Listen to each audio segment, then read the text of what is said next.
Hey sup, my name's Jeff, and I'm going to talk about my chemistry presentation topic, combustion engine today. And first of all, this car is gasoline car, which means burns gasoline.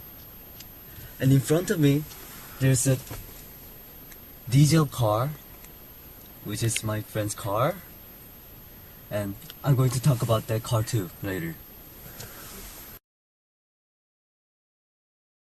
Does not self-ignite when compressed. It needs the spark to explode.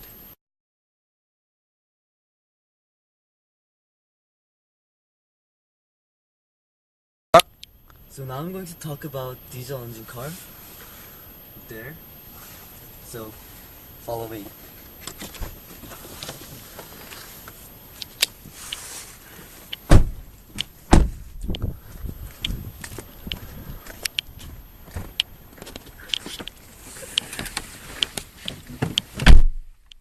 So this is the diesel engine car which burns diesel for fuel. Using diesel car there's some advantage to using diesel car. It has more torque, which means it does not go fast, but it can move heavy thing better than gasoline car. And it can save more fuel than gasoline car. But in the other hand, there's a disadvantage, which is very noisy and it's not common. I'm gonna start the engine and let's see how it sounds. Hold a second. Got it, you know.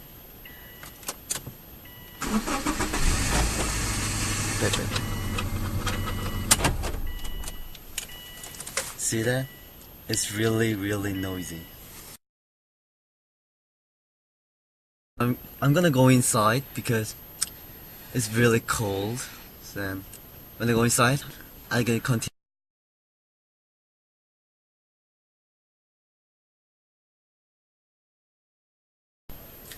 Do you know what is really combustion engine is?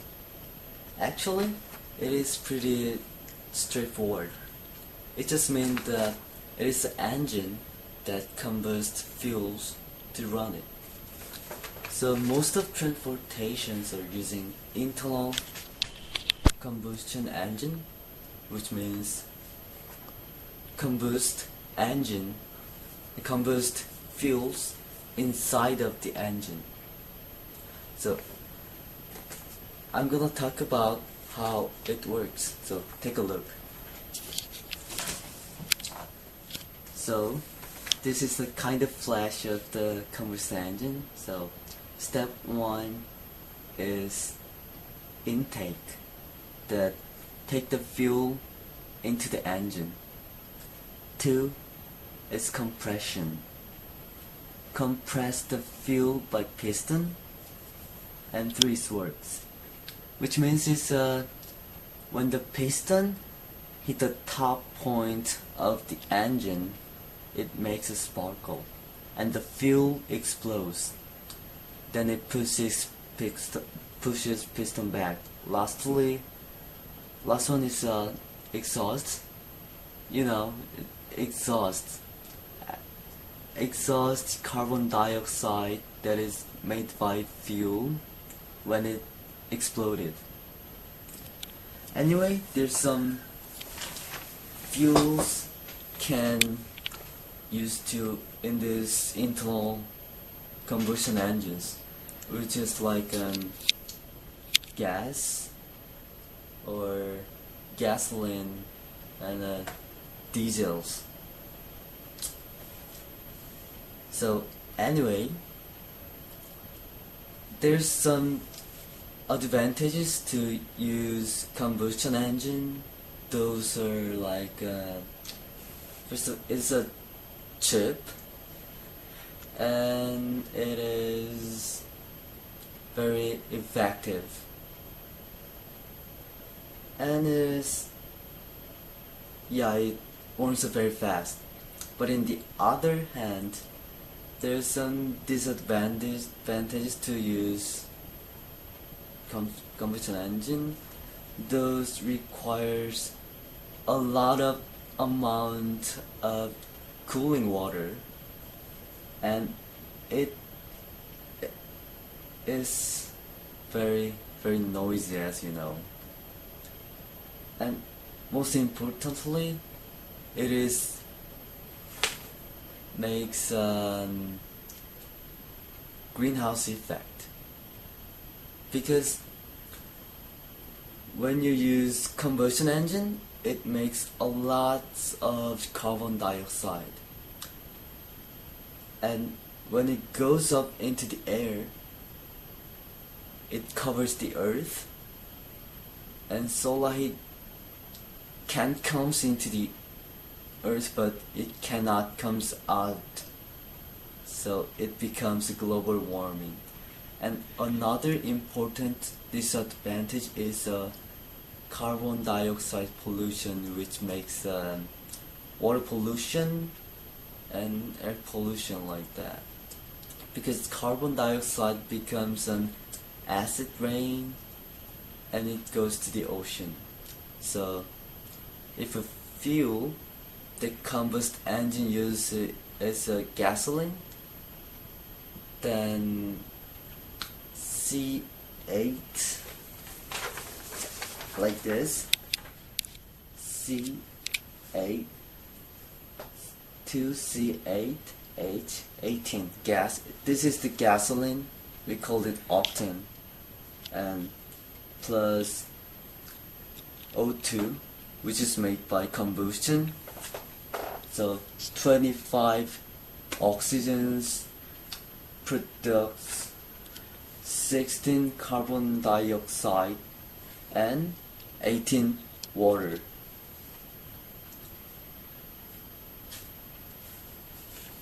So I have some structure of the octanes here. Take a look. This is the hydrogen, and this is the carbons, you know. So this is the structure of gasoline. So this carbon dioxide goes to the air and it gathered with clouds, and that becomes some carbon dioxide aqueous, and it becomes an acid rain. And when acid rain comes into the ocean,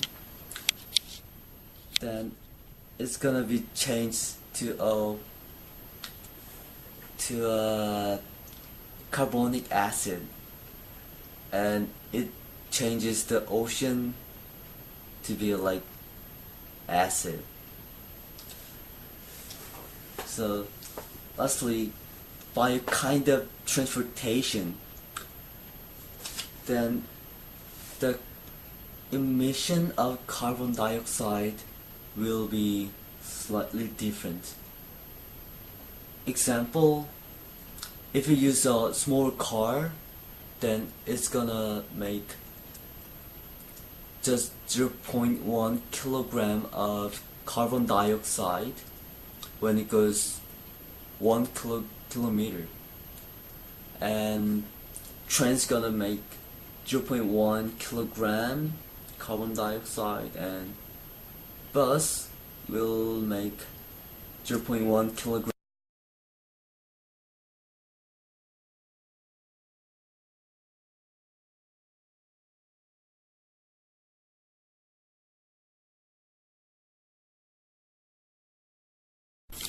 But large car emits 0.3 kilogram of carbon dioxide per 1 kilometer. So actually, it's very high amount of emission, because 0.1 kilogram is medium, but 0.3 is very high. So just in my opinion, using public transportation is helping Earth for sure, as you know. So thank you for all, and I'm just tired, so I'll just get out of here. But see ya.